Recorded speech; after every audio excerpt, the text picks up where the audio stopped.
So, I will give you the syllables now that, that Panini received in his Darshan of Shiva on Maha Shivaratri night, 2,600 years ago, 3,000 years ago, God knows when.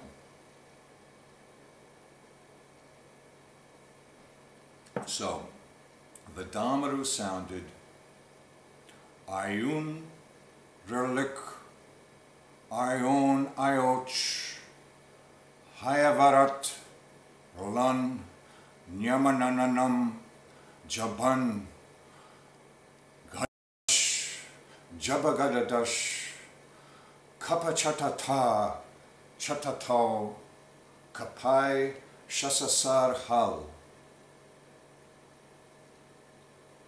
Ayun, Relik, Ayon, Ayouch, Hayavarat, Alan, Nyamanananam, Jaban, Gadadash, Jabagadadash, Kapachatata, Chatatao, Kapai, Shasasar Hal. These are the 14 sutras called the Maheshwara Sutra that really begins the work, especially the work in phonetics of Panini. And within those 14 sutras are contained the 50 syllables of normal Sanskrit speech, as well as much of the rest of Indian speech. In Tantric speech, there is one other syllable that's added, which is Ksha, a conjunct consonant of combining Ka and Sha.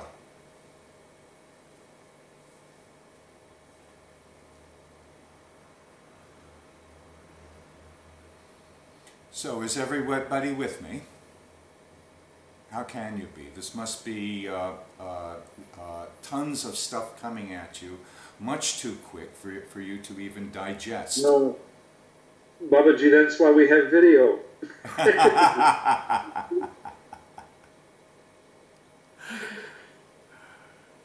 Okay. I'll have the sutra memorized. Okay, okay, great. There were moments, Babaji, I don't know if I need to worry about them yet, where I couldn't hear the difference in a Varga between two different sounds or consonants. Like in the Ka Varga, there's Ka and then Ka again, it sounded like to me. Well, that's right. Then Ga. That's right. This is exactly what I want you to be asking me so that you can make these distinctions. Now, in the Ka Varga, remember that the first articulation, the first syllable, is the simple striking of Ka. Ka. Always, Ka. always, the second member of a Varga is going to be aspirated. Okay. So the second member will be Ka. Ka. First is Ka. Ka. Right? There's no air that comes out. You can put your hand in front of your mouth to test. So when you say Ka, Ka, Ka, you shouldn't feel any air coming out on your hand. It's just a simple striking. But when you say Ka, Ka, you should feel this blast of air hitting your hand. Can you do that? You could turn on your mic. So you can turn on your mic so I can hear you a little bit. Okay, for so a moment. Ka and Ka. Okay, now one thing I want you to be also aware of. We are not going to strengthen our vowels, especially when we're dealing with consonants. We're going to keep them as simple as possible. So I want you to make a strong distinction between and ah.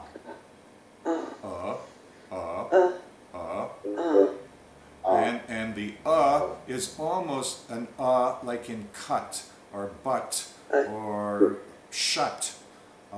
It's an Ah is the strengthened and the long So it's important that we make this distinction because the vowel as I described last time, is the anuttara, the highest, the greatest, the most substantial. In fact, what the Varnamala, the so-called alphabet, really is one letter, which is and then we put this one syllable, through all these different spaces and all these operations. So, for example, if we condense in a great manner, if we condense it and condense it and condense it till it becomes solid, right? Then becomes ka. This is the condensation of the vowel It becomes ka. And then we go on to the next operation. Now that we've condensed it, we're going to condense and aspirate it. So it becomes ka. Ka. Where you can feel the breath on your hand. And then we're going to expand our voice and do the same syllable, and it automatically comes out ga. And now we aspirate the ga, and it comes out ga. And now the tricky one. We're going to throw this through our nose instead of through our mouth, and it comes out Arno. Arno. How do you transliterate that one? It's let me see if I have a piece of paper. Is there any merit in it? Oh, you want the transliteration? That's the Sanskrit. The transliteration.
Slightly like with ta with what was ka, and then there's next one up Yeah, cha. So ta, I can feel you're touching your tongue to the roof of your mouth. But cha feels to me like you're using the tongue to make it up at the kind of front of the mouth. No, not at the front of the mouth, at the back of the mouth. Cha. Is it really? Cha. Where? It's like chewing gum. Cha. It's back. In fact, let me just continue through the fifth varga, and I'm going to go back again and show you something about these vargas. Okay. The fourth again is ta.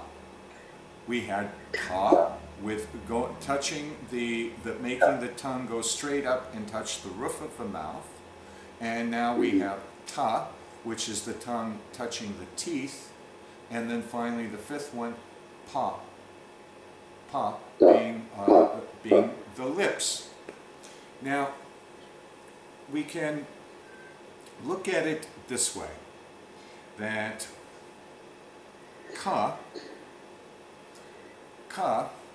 is the lowest down, the most condensed of these consonants, and we can think of this as a grounding, as an earth, and indeed this ka would be is thought of as earth among Mahabhutas, or among the 5 major elements. Now, we go up 1 to cha. And what happens at the back of the throat, where the back of the tongue, cha, we can feel it's the back of the tongue that touches the between the throat and the roof of the mouth, that space in there. This is where saliva comes from. So what we're doing is we are pointing our vocal apparatus towards water. In the first one, we're pointing our vocal apparatus towards earth. The second one, we're pointing our vocal apparatus towards water. Now, we put our tongue straight up. What's it pointing towards? Can somebody tell me? Air. Sky? Heavens? Well, almost. It's pointing towards 2 things. It's pointing through our brain to the sun. It's pointing towards the light. It's pointing towards the light of consciousness, or the light of the world. When we point our tongue upwards and touch the roof of the mouth, we're pointing our tongue to fire. Okay, now we point our tongue towards our teeth. For example, in ta. What does our teeth do?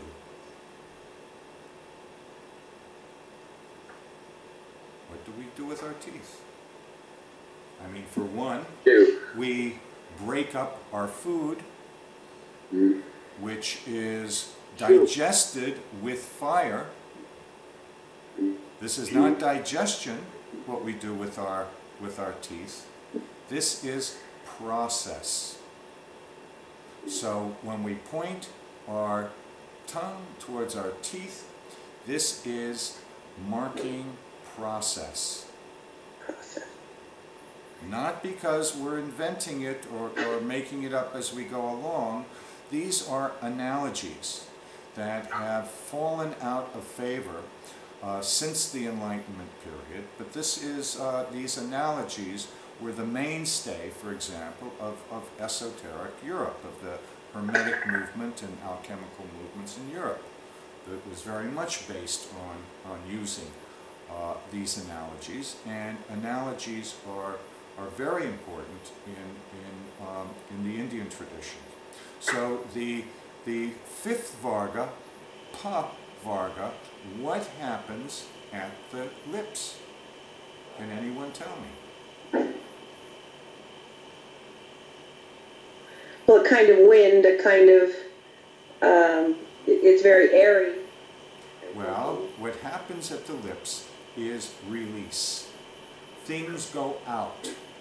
Words, sounds, speech go out. So, so it's the coming out of the mouth that creates the world. If we are following the line that we are what we speak, that our knowledge and our experience is determined by our speech, then what leaves our mouth determines the world, gives birth to the world. So you could think of leaving the mouth as a birthing process, as an articulation process, as a emerging process of a completion process. Manifestation. Manifestation, yes. And look, manifestation starts with ma,